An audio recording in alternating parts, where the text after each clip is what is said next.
So the next part of this lab experiment is actually part 2 of the quick cooking oats. If you've read your lab experiment, we do 2 different lab experiments with the quick cooking oats. The first was the cooked version.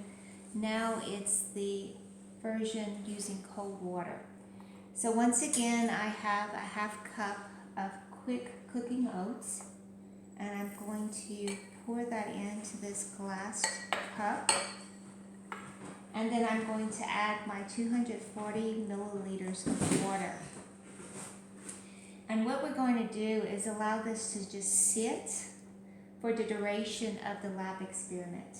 Now the duration of this lab experiment not only involves the oatmeal, but it also involves the rice and the pasta.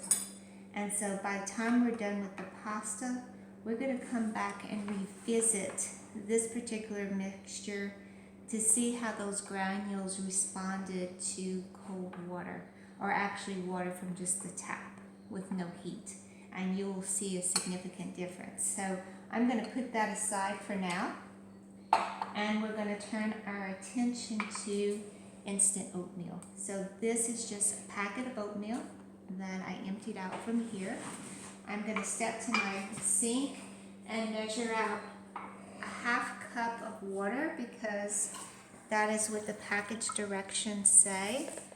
And I'm going to read my measurement of this water, looking for the bottom of the meniscus.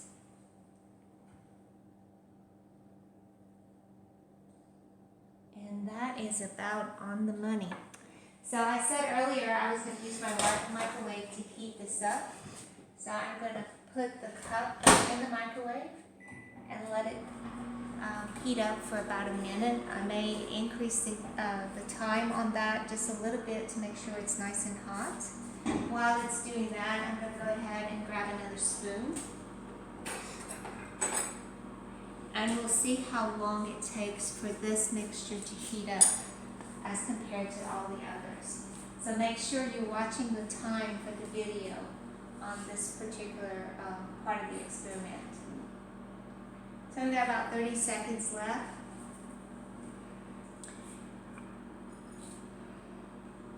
And as soon as it's done, I'll take it out, test the water to make sure it's hot enough. If not, I'll pop it back in the microwave for probably another 30 seconds.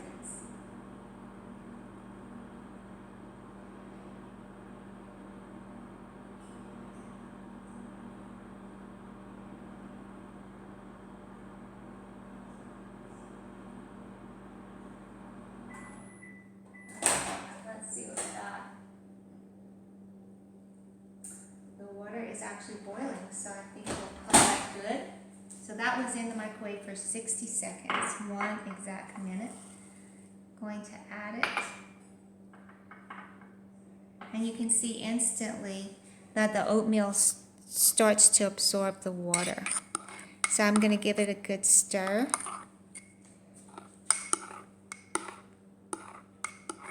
And the thing about oatmeal, or any type of hot cereal, the longer it sits, the more it absorbs that water. So that's one of the things we have to be very careful with when we put things like this on the steam table. The steam table, of course, is designed to keep foods hot, and as it does that, though, it'll help the food absorb more and more moisture. And if you don't keep an eye on your food, it can become really dry really quick.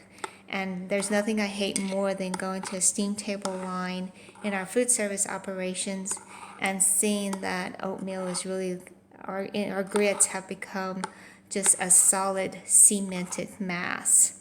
No patient wants to eat anything like that. Well, here we go.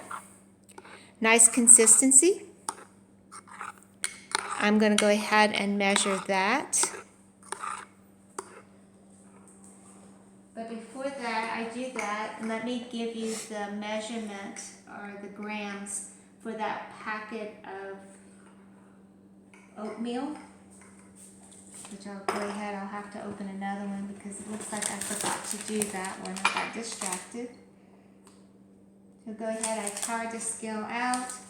I put my glass container.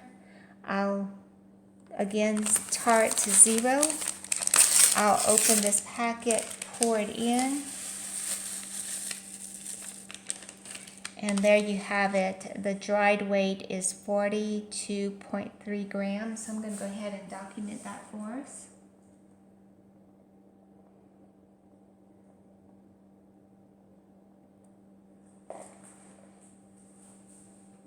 I'm going to grab another clean dish to transfer the cooked oatmeal to it. Same process. 0 that out. And then I'm going to pour the oatmeal in. Oh, this one smells really good with the maple and brown sugar.